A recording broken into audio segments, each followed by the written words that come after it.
సఖ్యత కుదిరింది. రాసినవారు బొమ్మిడి అచ్చారావు గారు. కేశవుడికి చిన్నతనంలోనే తండ్రి పోతే తల్లి వెంకాయమ్మ పెంచి పెద్ద చేసి సుశీల అనే చక్కటి పిల్లను తానే ముచ్చటపడి ఏరి తెచ్చి పెళ్లి చేసింది. కొంతకాలం పాటు అత్తా కోడళ్ళు సఖ్యంగానే ఉన్నారు. కాని క్రమంగా ఇద్దరి మధ్య చిన్న చిన్న గీచులాటలు ప్రారంభమై క్రమంగా శృతి హెచ్చింది. ఇందుకు కారణం కేశవుడి మీద హక్కు కోసం అత్తా కోడళ్ళు తమకే తెలియకుండా పోటీ పడటమే కావచ్చు. ఇద్దరూ కేశవుడికి ఒకరి మీద ఒకరు చాడీలు చెప్పడం ప్రారంభించారు. అత్తాకోడళ్ల వైరం చిలికి చిలికి గాలివాన అయినట్టుగా తయారైంది. రాను రాను వాళ్ళు కేశవుడితో నిమిత్తం లేకుండా ముఖాముఖి యుద్ధానికి తలపడసాగారు. వాళ్లను సమాధానపరచటానికి కేశవుడు చేసిన ప్రయత్నాలు ఫలించలేదు. చిట్ట చివరకు కేశవుడు తన గోడు ఒక స్నేహితునితో చెప్పుకొని అతను చెప్పిన సలహాను అమలులో పెట్టాడు. అతను తన భార్యతో, "నువ్వు చాలా కాలంగా మీ వాళ్లను చూడాలనుకుంటున్నావు. నాకే తీరిక లేక ఇంతకాలం జాప్యం చేశాను. బయల్దేరు, మీ పుట్టింటికి పోదాం" అన్నాడు. పుట్టింటికి వెళ్లాలని ఉన్నదని సుశీల చాలాసార్లు భర్తతో అన్నమాట నిజమే. కేశవుడే వాయిదా వేస్తూ వచ్చాడు. ఇప్పుడు అతను తనంతట తానే ప్రయాణం కట్టేసరికి ఆమెకు చాలా ఆనందం కలిగింది. అదీకాక ఆమెకు రోజూ అత్తగారితో పోట్లాడటం తప్ప సుఖంగా గడిచిన రోజు లేదు. కొంతకాలం తన వాళ్ల మధ్య ఉండే ఆనందంతో పాటు అత్తపెట్టే కోరంటికం మరచిపోయి హాయిగా ఉందామని ఆమె అనుకున్నది. కేశవుడు తన భార్యను పుట్టింట దించి అత్తవారు ఎంత బతిమాలినా ఉండక పని ఉన్నదని చెప్పి ఇంటికి వచ్చేశాడు. కొన్ని రోజులు గడిచాయి. వెంకాయమ్మకు కోడలు లేకపోవటం చేత ఇల్లు బోసిపోయినట్టు కనపడసాగింది. కోడలు ఇంటి పని చాలా చేసేది. ఇప్పుడు వెంకాయమ్మకు విశ్రాంతి లేకుండా పోయింది. కోడలు ఉండగా తాను ఆమె మీద పెత్తనం చేయటం తప్ప పట్టుమని గట్టిగా పనిచేసినట్టు ఆమెకు గుర్తురాలేదు. అలవాటు తప్పటం మూలాన ఆమెకు ఇప్పుడు ఇంటి పని అంతా చేయాలంటే ఒళ్ళు హూనమైపోతున్నది. ఇంతకన్నా చిత్రమేమిటంటే తాను రోజూ కోడలిని దేనికి తప్పు పట్టిందో, ఎందుకు ఆమెతో పోట్లాడిందో వెంకాయమ్మకు ఎంత ప్రయత్నించినా జ్ఞాపకం రాలేదు. ఆమె కోడలి కోసం బెంగపడసాగింది. చూసి చూసి ఆమె ఒకరోజు కొడుకుతో, "ఒరే కేశవా, పోయి కోడల్ని తీసుకురా. ఎన్నాళ్ళుంటుంది పుట్టింట్లో? ఇదే సుఖంగా ఉన్నట్టుంది దానికి" అన్నది. కోడల్ని దెప్పుతున్నట్టు ధ్వనించేలాగా. కేశవుడు తల్లి మాట విని విననట్టు ఊరుకున్నాడు. సుశీలకు పుట్టింట్లో మొదట సుఖంగానే ఉన్నది. అయితే తన పుట్టింటి వాళ్లకు క్రమంగా తన పట్ల శ్రద్ధ తగ్గటం ఆమె గమనించింది. ఆమెను తల్లి మొదట ఆదరంగానే చూసింది. కాని కూతురు అత్తవారింటికి తిరిగి వెళ్లే సూచనలు కనపడకపోయేసరికి ముభావంగా ఉండసాగింది. అంతకన్నా సుశీలను మరింతగా బాధించిందేమంటే తన తల్లి తన అన్న భార్యను అడుగురడుగునా తప్పుపట్టి సాధిస్తున్నది. చచ్చేటట్టు చాకిరీ చేయిస్తున్నది. తిండి కూడా సరిగా పెట్టదు. తన తల్లిలో అలాంటి రాక్షసత్వం ఉన్నదని సుశీల అది వరకు ఎరగదు. తల్లి కోరింటకం పెట్టుతూ ఉంటే తన అన్న తన భార్యను ఓదార్చటానికి బదులు తాను కూడా దండిస్తాడు. తన వదినను చూసినాక ఆడది మెట్టినింట ఎంత హీనంగా బతకటానికి వీలున్నదో సుశీల గ్రహించి ఎప్పుడూ తన భర్త వద్దకు వెళ్ళిపోదామా అని తొందరపడసాగింది. వెనక్కు తిరిగి చూసుకుంటే తన అత్తగారు తన పట్ల చూపిన ఆదరం సుశీలకు జ్ఞాపకం వచ్చింది. తాను ఆమెతో ఏ రోజు ఎందుకు జగడమాడవలసి వచ్చిందో సుశీలకు జ్ఞాపకం రాలేదు. ఎప్పుడు వెళ్లి అత్త ఒళ్ళో పడదామా అన్నట్టుగా సుశీల భర్త కోసం ఎదురు చూడటం మానేసి తానే బయలుదేరి వచ్చేసింది. కోడల్ని చూడగానే వెంకాయమ్మ కౌగిలించుకుని, "అయ్యో, ఇలా చిక్కిపోయావేమే తల్లి" అన్నది. ఇప్పుడామె కళ్లకు తన కోడలు పుట్టింట అగచాట్లు పడి వచ్చినట్టు కనపడింది. అటు తర్వాత ఆ అత్తాకోడళ్ళు తల్లి కూతుళ్ల కన్నా ఎక్కువ ప్రేమగా మసులుకున్నారు. బేతాళ కథలు రాకోలకుడి శస్త్రచికిత్స. పట్టువదలని విక్రమార్కుడి చెట్టు వద్దకు తిరిగి వెళ్లి చెట్టుపైనుంచి శవాన్ని దించి భుజాన వేసుకుని ఎప్పటిలాగే మౌనంగా శ్మశానంకేసి నడవసాగాడు. అప్పుడు శవంలోని బేతాళుడు, "రాజా, పగటి వేళనే భయాందోళనలు కలిగించే ఈ శ్మశానంలో అర్ధరాత్రి వేళ ఎవరికి సహాయం చేసేందుకు ఇన్ని పాట్లు పడుతున్నావో నాకు తెలియదు. ఒకవేళ నీ సాయం కోరినవాడు ఏ పండితుడో మేధావో అయి ఉంటే మాత్రం నువ్వు మరింత జాగ్రత్తలో ఉండాలి. ఎందుకంటే స్వార్థపరుడైన పామరుడి కన్నా స్వార్థపరుడైన పండితుడు మేధావి ఎక్కువ ప్రమాదకారులు. పుట్టు మందబుద్ధి అయిన వాడొకడు ఒకానొక పిశాచి మంచితనం కారణంగా మేధావిగా మారి చివరకు తనకు మేలు చేసిన పిశాచికే చేసిన ద్రోహం గురించి చెబుతాను. శ్రమ తెలియకుండా విను అంటూ ఇలా చెప్పసాగాడు. విశాల దేశంలో యువకుడొకడు ఉండేవాడు. వాడి చిన్నతనంలోనే తల్లిదండ్రులు అకాల మరణం చెందటం చేత వాడిని మేనమామ చేరతీశాడు. వాడు పుట్టు మందబుద్ధి. చదువు వంటపట్టేది కాదు. అందరూ వాణ్ణి మందుడని పిలిచేవారు. వాడి తోటివారు చదువులు ముగించి ఆస్థానంలో ఉద్యోగులైతే వాడు మాత్రం ఎక్కడ వేసిన గొంగళి అక్కడే అన్నట్టు ఉన్నాడు. వాడి మేనమామ స్థితిపరుడు. అతడి కూతురు అనాకారి. మందుడికి ఆమెనిచ్చి పెళ్లి చేసిన కొద్ది రోజులకే ఆయన పోయాడు. మందుడికి రాజు కొలువులో చేరాలని ఎప్పటినుంచో ఆశ. దానికి కావలసిన అర్హత సంపాదించటం కోసం తనకు అబ్బకపోయినా చదువు మానలేదు. వాడి తెలివి తక్కువతనానికి వాడి మిత్రులు వేళాకోళం చేసేవారు. అయినా వాడంటే అందరికీ ఇష్టం. ఎందుకంటే వాడు భయమన్నది ఎరుగడు. మిత్రులు చేయమన్న ఏ సాహస కార్యమైనా చేయటానికి జంకేవాడే కాదు. ఒకసారి మందుడితో వాడి మిత్రులు ఒక పందెం వేశారు. నగరానికి కొంత దూరంలో ఒక పాడుపడిన కోట, ప్రాచీన వీరులు యుద్ధం చేసిన ప్రదేశము, శ్మశానము ఉన్నాయి. అక్కడ ప్రేతాత్మలు తిరుగుతూ ఉంటాయని చెప్పుకునేవారు. ఒకప్పుడు ఆ కోటలోకి వెళ్లిన వారు తిరిగి రాకపోవటంతో మళ్ళీ ఎవరూ ఆ సాహసం చేయలేదు. మందుడు అర్ధరాత్రి అక్కడికి వెళ్లి గుర్తుగా ఏదో ఒక వస్తువును తీసుకుని రావాలి. ఇది పందెం. ఒక అర్ధరాత్రి వేళ మందుడు ధైర్యంగా పాడుపడ్డ కోటలోకి వెళ్ళాడు. గాఢాంధకారంలో వికృతమైన ధ్వనుల మధ్య వాడు కోటంతా చుట్టి వచ్చాడు. ఒకచోట కాలికి ఏదో గట్టిగా తగిలితే దానిని చేతిలోకి తీసుకుని చూశాడు. ఎవరిదో పుర్రె అది. తను కోటలోకి వెళ్ళినందుకు గుర్తుగా దాన్ని తీసుకుని వాడు బయటకు వచ్చి మిత్రులకు చూపించాడు. వాళ్ళు భయంతో వణికిపోతూ పుర్రెను ఏ నదిలోనో పారేయమన్నారు. మందుడు వాళ్ళ మాట వినక పుర్రెను ఇంటికి తీసుకువచ్చి అటకం మీద దాచాడు. ఆనాటి రాత్రి మందుడు గాఢ నిద్రలో ఉండగా ఏదో అలికిడి అయి కళ్ళు తెరిచి చూశాడు. ఆ పుర్రె ఉండవలసిన స్థానంలో ఒక భీకాకారుడు ఉన్నాడు. వాడి శరీరం రాగి రంగులోనూ, తల, గెడ్డం, కనుబొమ్మలు వెండి రంగులోనూ ఉన్నాయి. కళ్ళు చింతనిప్పుల్లా మండుతున్నాయి. మందుడు ఆ ఆకారం కేసి కళ్ళార్పకుండా చూస్తూ ఉండిపోయాడు. నీ ధైర్య సాహసాలు శతదా మెచ్చదగినవి. నీ ఇంట చక్కని అతిథి స్థానం ఇచ్చావు. నన్ను తలచుకున్నప్పుడల్లా నీకు కనబడుతూ ఉంటాను. తోచిన కబుర్లు చెప్పుకుందాం. ఒకవేళ నీకు భయం అయితే నా పుర్రెను దొరికిన చోట పడవేసిరా. నేను నీకు మళ్ళీ కనిపించను అన్నదా ఆకారం. భయమా? నాకా? అంటూ మందుడు నవ్వి, ఇంతకు నువ్వెవరు? అని ప్రశ్నించాడు. నా పేరు రాకోలకుడు. మా కాలంలో మేము ఎన్నో విద్యలు నేర్చుకునేవాళ్ళం. అయితే నా అభిమాన విషయం శస్త్రచికిత్స అన్నదా ఆకారం. మందుడు ఏదో అనబోయేంతలో తెల్లవారుతున్న సూచనగా కోడి కూతలు వినపడటంతో రాకోలుడు మాయమయ్యాడు. ఆ రోజు నుంచి మందుడు తరచూ అర్ధరాత్రుళ్ళు రాకోలకుడితో కొంతసేపు ఉండి వచ్చేవాడు. ఇలా కొద్ది రోజులు గడిచాక మందుడు అర్ధరాత్రుళ్ళు బయటకు వెళ్లటం గమనించి కారణం చెప్పమని వాడిని వాడి భార్య నిలదీసింది. మందుడు నిజం చెప్పాడు. పిశాచంతో స్నేహమేమిటి? మీకేదైనా ప్రమాదం కలగవచ్చునని భయంగా ఉంది. దానిని ఎలాగైనా వదిలించుకోండి అని మందుడి భార్య వాణ్ణి బతిమాలింది. నాకు హాని చేయాల్సి వస్తే ఆ పిశాచం ఎప్పుడో చేసేది. ఇప్పుడు దానిని తరిమేస్తే ఆ కోపంతో మనల్ని సర్వనాశనం చేసేయొచ్చు అని సర్ది చెప్పాడు మందుడు.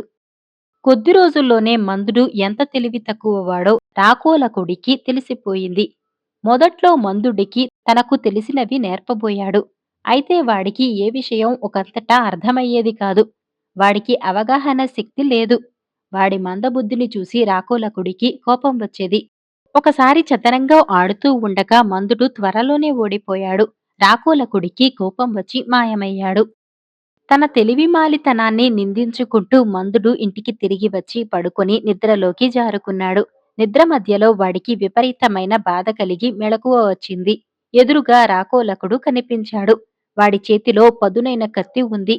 మసక వెలుగులో కూడా దానికి అంటి ఉన్న రక్తపు మరకలు కనిపించాయి. భయంతో మందుడికి స్పృహ తప్పింది.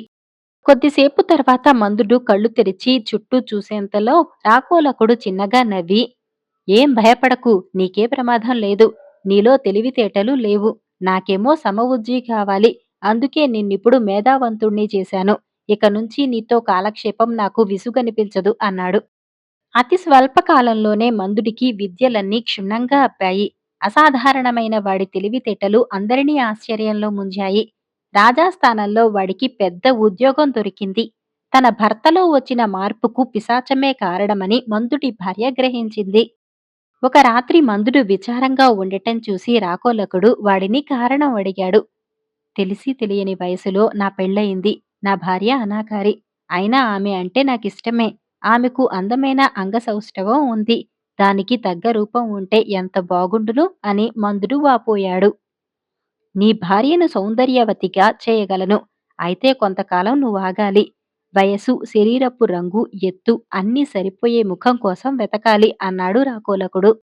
మందుడికి ఆ మాటలు పూర్తిగా అర్థం కాకపోయినా తలూపాడు. ఒక నెల తర్వాత రాకోలకుడు మందుణ్ణి నిద్రలేపి, ఒకసారి నీ భార్యకేసి చూడు అన్నాడు ఉత్సాహంగా. మందుడు పక్కగదిలోకి పోయి భార్యను చూసి తన కళ్ళను తానే నమ్మలేకపోయాడు. దేవతా స్త్రీల అందాన్ని తలదన్నే అందంతో ఉంది అతడి భార్య. మర్నాటి ఉదయం అద్దంలో తన రూపం చూసుకుని మందుడి భార్య కెవ్వున కేక వేసింది. మందుడు ఆమెకా రూపం రాకోలకుడి వల్ల వచ్చిందని చెప్పాడు. తనకు అందమైన రూపం వచ్చినందుకు సంతోషించటానికి బదులు పిశాచంతో స్నేహం ఏ అనర్థాలకు దారితీస్తుందో అని ఆమె భయపడింది. ఇలా ఉండగా మందుడికి ఒక విషయం తెలిసే వచ్చింది. అదేమిటంటే తన భార్యకు ఇప్పుడున్న తలగల స్త్రీ పొరుగు దేశంలో ఉండేదట. ఆమెనెవరో చంపి తలలేని మొండెం విడిచిపెట్టారట. ఆమె భర్త హంతకుడి కోసం వెతుకుతూ మందుడున్న నగరానికి ఏ క్షణంలోనైనా రావచ్చు. ఆ రాత్రి జరిగిందేమిటో చెప్పమని మందుడు రాకోలకుణ్ణి నిలదీశాడు. దేవతలాగా వరాలిచ్చే శక్తి నాకు లేదు. నాకు తెలిసిందల్లా కొన్ని రహస్య విద్యలు, శస్త్రచికిత్సలు. నిన్ను మేధావిగా ఎలా చేశావనుకున్నావు? నీ మెదడు తీసేసి దాని స్థానంలో ఒక మేధావి మెదడు అమర్చాను. అలాగే నీ భార్య తలను తీసేసి ఆ స్థానంలో ఒక రూపవతి తల ఉంచాను అన్నాడు రాకోలకుడు. ఇదా నువ్వు చేసిన నిర్వాకం? అయితే ఆ రూపవతిని చంపింది నువ్వే అన్నమాట అని మందుడు మండిపడ్డాడు. కోపంతో రాకోలకుడి కళ్ళు అగ్నిగోళాలయ్యాయి.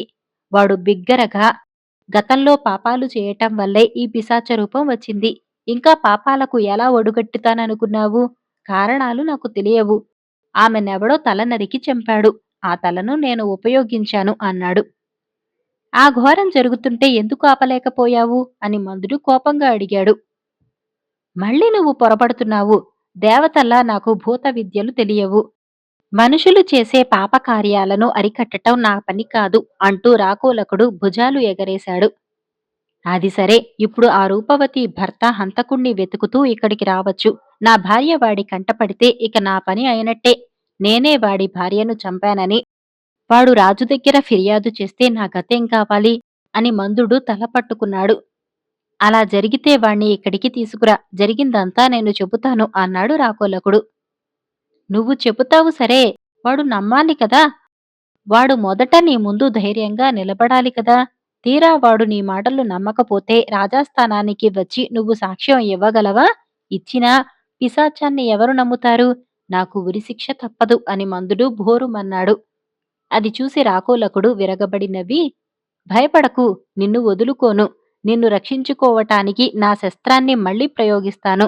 వాడు నీ మీద ఫిర్యాదు చేసిన రాత్రే వాడి తలను నీకు, నీ తలను వాడికి మారుస్తాను. నిన్ను బంధించటానికి వచ్చిన రాజభటులు నీ రూపంలో ఉన్న వాడిని తీసుకుపోతారు. రాజు వాణ్ణి శిక్షిస్తాడు. వాడి రూపంలో ఉన్న నీకే హాని జరగదు. ఎలా ఉంది ఈ రాకోలకుడికి పథకం అన్నాడు. అఘోరించినట్టుంది అనబోయి మందుడు తమాయించుకుని ఆ రాత్రి వాడితో ఎప్పటిలా చదరంగం ఆట ఆడి కాలం గడిపాడు. మర్నాడు తెల్లవారగానే మందుడు రాకోలకుడి పుర్రెను ఒక సంచిలో వేసుకుని నగరానికి దూరంగా ఉన్న ఒక శ్మశానానికి పోయి అక్కడ దాన్ని భూస్థాపితం చేశాడు. తర్వాత ఆనాటి రాత్రి రహస్యంగా భార్యను వెంటపెట్టుకుని నగరం వదిలి దూర ప్రాంతాలకు వలస వెళ్లిపోయాడు. బేతాళుడి కథ చెప్పి, రాజా, మందుడి ప్రవర్తనకు అర్థమేమిటి?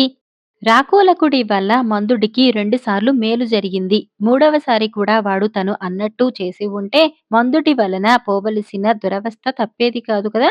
రాకోలకుడితో స్నేహం మాని వదిలించుకోమని మందుడి భార్య పోరిన మొదట్లో మందుడు వినలేదు. చివరకు భార్య ప్రోద్బలం లేకుండానే మందుడు రాకోలకుణ్ణి వదిలించుకున్నాడు. పిశాచంతో తనకు అవసరం తీరిందనా? మందుడు మేధావి అయి ఉండి మేలు చేసిన రాకోలకుడి పట్ల అతడి ప్రవర్తన కృతజ్ఞతకు నిదర్శనం కాదా? ఈ సందేహాలకు సమాధానం తెలిసి కూడా చెప్పకపోయావో నీ తల పగిలిపోతుంది అన్నాడు. దానికి విక్రమార్కుడు, మందుడు కృతజ్ఞుడని అనలేం. అతడి ప్రవర్తనకు పూర్తిగా అర్థం ఉన్నది. వాస్తవానికి రాకోలకుడి అవసరం మందుడికి లేదు. మందుడి అవసరం రాకోలకుడికి ఉంది. రాకోలకుడిని స్వార్థంగా మందుడికి మేలు చేయలేదు. తనకు సమవుజ్జి కావాలని వచ్చి మందుడు కోరకుండానే వాడి మెదడు మార్చాడు. తన మెదడు స్థానంలో ఇంకొకడిది ఉందన్న వాస్తవం మందుడికి తెలియదు. దేవతల వరంలాగా రాకోలకుడు తనకు తెలివితేటలు ఇచ్చాడని వాడనుకున్నాడు. అందుకే తన భార్యకు అందాన్నివ్వమని వాడిని కోరాడు. రాకోలకుడు తను చేసింది చెప్పాక మందుడికి నిజం తెలిసింది. అందువల్లనే హత్యకు గురైన రూపవతి భర్త నుంచి తనను రక్షించటానికి రాకోలకుడు మరోసారి శస్త్రవిద్యను ఉపయోగించి తన రూపం మారుస్తానంటే ఇష్టపడక వాడిని వదిలించుకున్నాడు. తన భార్య రూపం మార్చటం వలన కలిగిన అవస్థలు చూశాక వాడికి తన రూపం మారితే కలిగే ఇబ్బందులు ఊహించటం కష్టం కాలేదు. దేహంలో అతి ముఖ్యమైన భాగం ముఖం. ముఖాన్ని చూసే మనిషిని గుర్తిస్తాం. మందుడికి మందుడుగానే ఉండాలని ఉంది. మరెవరోగా గుర్తించబడాలని వాడికి లేదు. వాడు మరొకరుగా మారినప్పుడు ముందు ముందు ఆ కొత్త జీవితం ఎలా పరిణమిస్తుందో తెలియదు. ఆ కారణం వల్లే మందుడు తను మందుడిగా ఉండిపోవటం కోసం రాకోలకుడి పుర్రెను భూస్థాపితం చేశాడు. ఇందులో కృతజ్ఞత అనదగినదేమీ లేదు అన్నాడు. రాజుకు ఈ విధంగా మౌనభంగం కలగగానే భేతాళుడు శవంతో సహా మాయమై తిరిగి చెట్టెక్కాడు. తమిళనాడు జానపద కథ తెలివిగల కోడలు. రామనాథపురంలో ఒక ధనిక వర్తకుడు ఉండేవాడు. అతనికి చాలా కాలం తర్వాత ఒక కొడుకు పుట్టాడు. తన ఆస్తిపాస్తులకు వారసుడు దొరికాడన్న సంతోషంతో ఆ బిడ్డకు భాగ్యనాథుడు అని పేరు పెట్టుకున్నాడు. కాని భాగ్యనాథుడు పెరిగి పెద్దయ్యాక చదువు సంధ్యలు మానేసి అల్లరచిల్లరగా తిరుగుతూ తిండిపోతుగా తయారయ్యాడు. అతని స్నేహితులు ముఖం ముందర పొగుడుతూ వెనక చూసి నవ్వుకునేవారు. కొడుకు ప్రవర్తన చూసి వర్తకుడు చాలా బాధపడేవాడు. వీడు మనల్ని ముసలితనంలో ఆదుకుంటాడన్న నమ్మకం నాకు లేదు అని భార్యతో అంటూ ఉండేవాడు. అందుకు ఆమె, మీరు ఎప్పుడైనా వాడికి వ్యాపార బాధ్యతలు అప్పగించి దారిలో పెట్టే ప్రయత్నం చేశారా అన్నది భార్య నిష్ఠూరంగా. వర్తకుడికి అందులో నిజం ఉన్నట్టు తోచింది. ఆ రాత్రి భోజనం చేస్తూ ఉండగా కొడుకుతో, భాగ్య, రేపటి నుంచి నువ్వు నాతో దుకాణానికి వచ్చి వ్యాపారంలోని మెళుకువలు నేర్చుకో. అప్పుడే నా తదనంతరం ఉన్న వర్తక వ్యాపారాలను స్వయంగా చూసుకోగలవు అన్నాడు. మరునాడు ఉదయం భాగ్యనాథుడు తండ్రితో కలిసి దుకాణానికి వెళ్ళాడు. కాని అతడి దృష్టి వ్యాపారం మీద లేదు. దుకాణంలో పనిచేసే వారితో, వెచ్చాలు కొనటానికి వచ్చేవారితో పిచ్చాపాటి మాట్లాడటంతోనే గడిపేసేవాడు. రెండో రోజు దుకాణానికి వచ్చాడు కాని ఎవరితోనో కలిసి ఎక్కడికో వెళ్లి సాయంకాలానికి తిరిగి వచ్చాడు. వ్యాపారంలో తలమునకలుగా ఉన్న వర్తకుడు దీన్ని గమనించలేదు.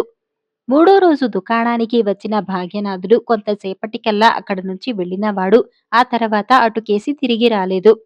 కొన్ని రోజులు గడిచాయి. వర్తకుడి భార్య, మనవాడికి పెళ్ళీడు వచ్చింది. మంచి పిల్లను తెచ్చి పెళ్లి చేసేస్తే బాధ్యతలు గుర్తెరిగి నడుచుకోగలడు అనుకుంటున్నాను అన్నది భర్తతో.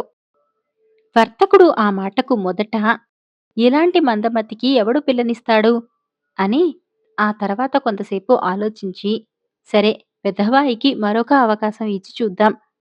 నువ్వు పిల్లను చూసేలోగా వాడికి ఓ పరీక్ష పెడదాం అన్నాడు వర్తకుడు. ఏమిటా పరీక్ష అని అడిగింది భార్య. రేపు వాడి చేతికి 3 రూపాయలివ్వు. 1 రూపాయి పెట్టి ఏదైనా కొనుక్కురమ్మని చెప్పు. రెండో రూపాయిని నదిలో విసిరి వేయమని చెప్పు. మూడో రూపాయికి వాడు తినటానికి, తాగటానికి, నాటి పెంచటానికి, పశువు తినటానికి కొనుక్కురమ్మని చెప్పు అన్నాడు వర్తకుడు. మరునాడు తల్లి 3 రూపాయల నాణేలు తన చేతిలో పెట్టి చెప్పిన మాటలు విని భాగ్యనాథుడు ఆశ్చర్యపోయాడు. ఆ తర్వాత అంగడి వీధికెళ్ళి 1 రూపాయి పెట్టి పకోడీలు కొనుక్కొని తింటూ నదీ తీరంకేసి నడిచాడు. జేబులోని ఒక నాణ్యాన్ని తీసి నదిలోకి విసరబోయాడు. అలాగే ఆగిపోయాడు. నదిలోకి రూపాయి నాణాన్ని విసరటం మూర్ఖత్వం కాదా అనిపించింది. మరి అలా చేయకపోతే తల్లి మాటను పాటించినట్టు అవుతుంది కదా. ఎటూ తేల్చుకోలేక పక్కనే కనిపించిన ఎత్తైన బండమీదకి వెళ్లి చతికిలపడ్డాడు.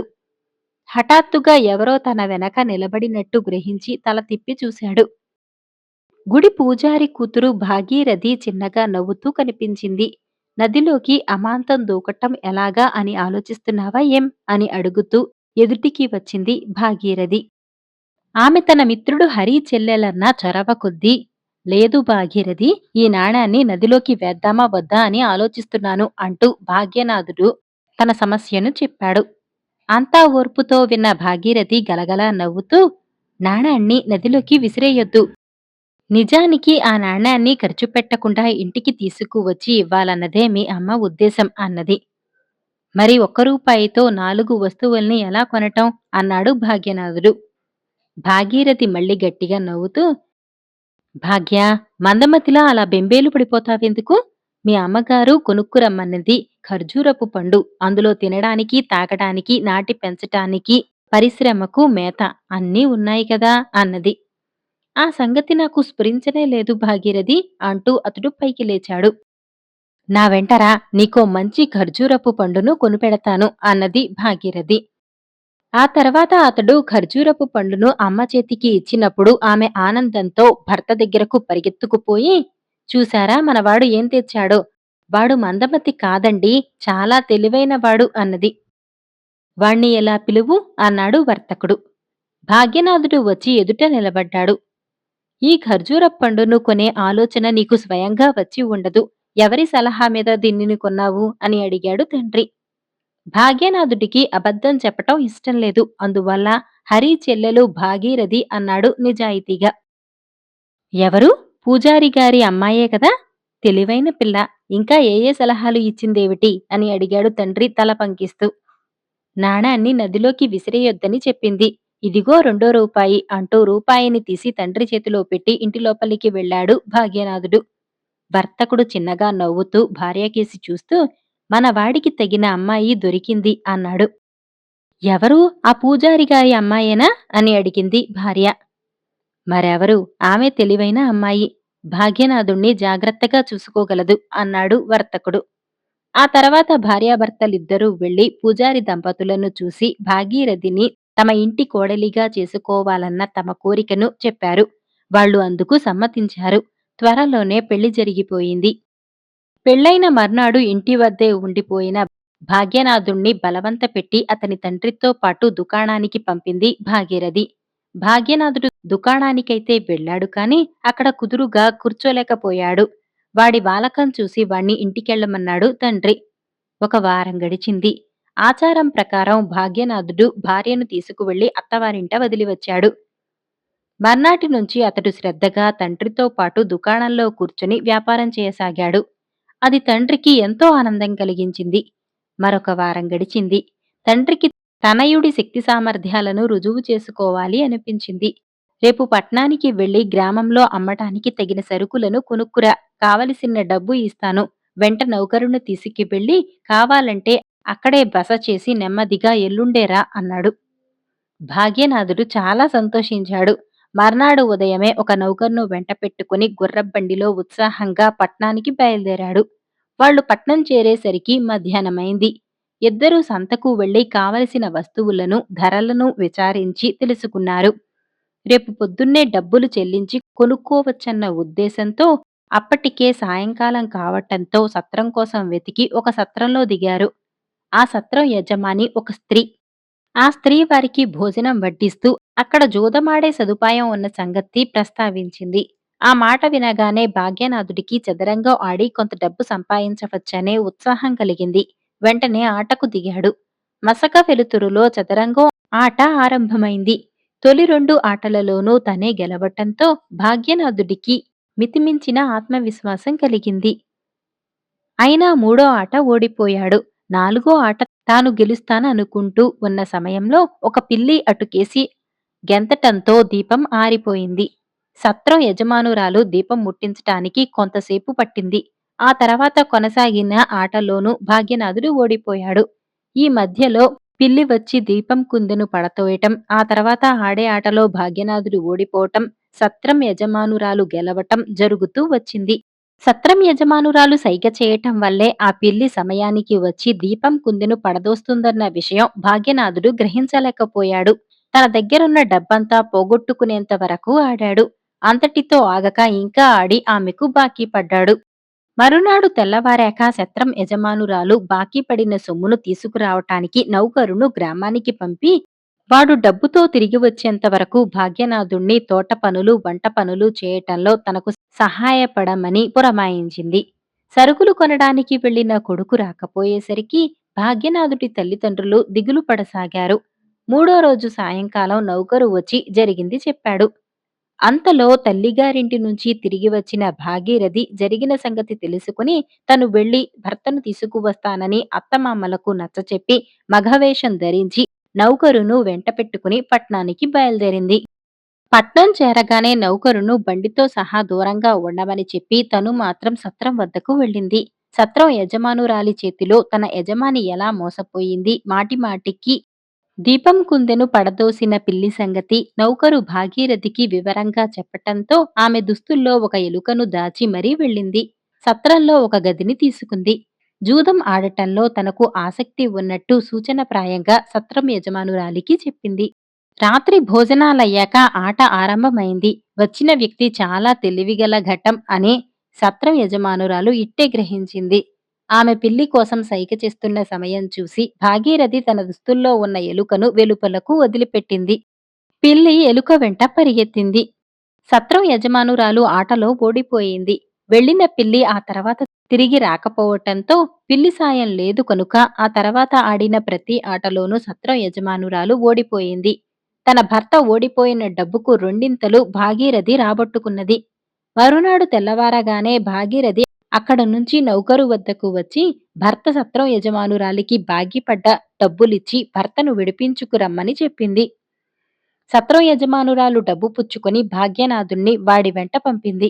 భాగ్యనాథుడు గుర్రబండిలో కూర్చున్న తన భార్య భాగీరథిని చూసి ఆశ్చర్యపోయాడు. అతన్ని విడిపించుకుపోవటానికి తాను ఎలాంటి పథకం వేసింది నౌకరు వివరించాడు.